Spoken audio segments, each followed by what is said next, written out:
plastique, de façon globale, c'est tout ce que vous pouvez retrouver dans l'industrie du bâtiment, les tuyaux PVC, tout ce que vous pouvez, les câbles électriques qui sont protégés par des gaines plastiques. Le plastique est un isolant incontestable. Quand vous rentrez aussi dans le domaine informatique, vous avez tout ce qui est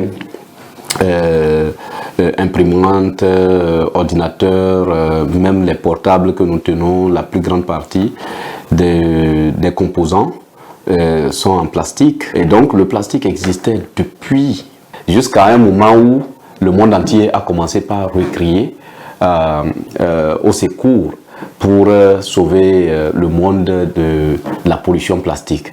Pourquoi? Parce que en réalité, lorsque cette invention est apparue, on n'a pas anticipé sur la gestion du plastique, notamment comment le récupérer pour qu'il ne se retrouve pas dans la nature.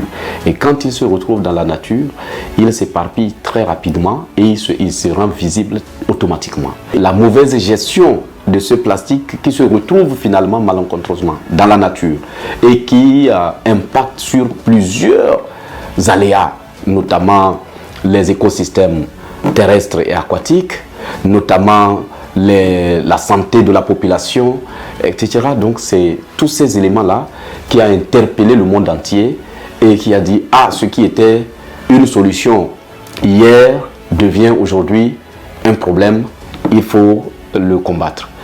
Et tous ces types de plastique-là peuvent trouver leur solution à travers le recyclage, parce que c'est la solution la plus adéquate aujourd'hui qui est démontrée et à tous les niveaux dans les plus grands pays comme la Chine, les États-Unis, l'Europe. Donc c'est les solutions que les gens ont constatées qui pouvaient effectivement remédier au problème du plastique.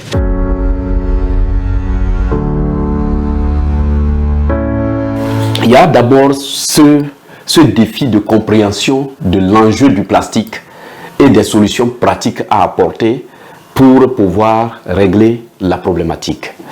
Et il y a aussi les défis au niveau politique, des réglementations précises qui doivent être mises en place pour permettre à ce que la gestion, n'est-ce pas, des plastiques, que ce soit des déchets de façon globale et des plastiques en particulier, soit mieux coordonnée et structurée de sorte à ce que le producteur puisse payer les services de ceux qui doivent faire de la sensibilisation et faire du traitement de ce type de plastique pour qu'il ne se retrouve pas dans la nature. Donc il y a cet aspect, enjeu premier, la pollution.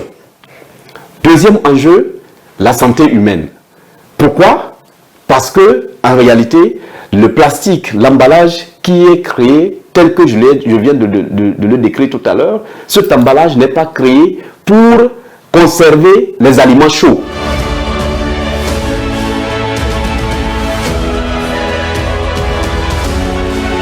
Le recyclage prend de l'ampleur au Togo parce que quand on regarde 2011, en 2011, quand moi je me suis lancé dans cette activité, tout d'abord c'était une moquerie parce que les gens n'avaient jamais entendu parler. Petit à petit, avec les sensibilisations et les apports des uns et des autres avec des petites quantités pour gagner de l'argent, l'information a commencé par passer.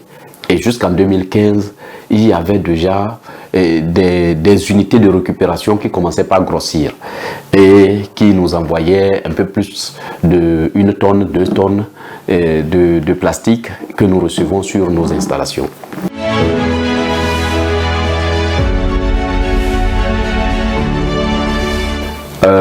À l'endroit de la population, c'est de savoir que la problématique de la gestion des déchets de façon globale, et particulièrement les déchets plastiques, ne relève pas uniquement que de la responsabilité de l'État. J'invite donc la population à prendre conscience de cet enjeu-là parce que c'est une question de santé publique. Et il faut que chacun puisse prendre conscience de cet enjeu-là et faire en sorte que les déchets que nous produisons, qu'ils soient pris en charge correctement. Et au niveau de l'État, inviter l'État à beaucoup plus apporter son appui dans la stratégie en termes de réglementation, en termes d'orientation et en termes de suivi aussi des communes pour s'assurer que le travail qui les a confiés est bien fait et que mettre en place des mesures incitatives pour encourager les jeunes à rentrer dans la filière de valorisation pour aider à réduire les coûts de gestion des déchets.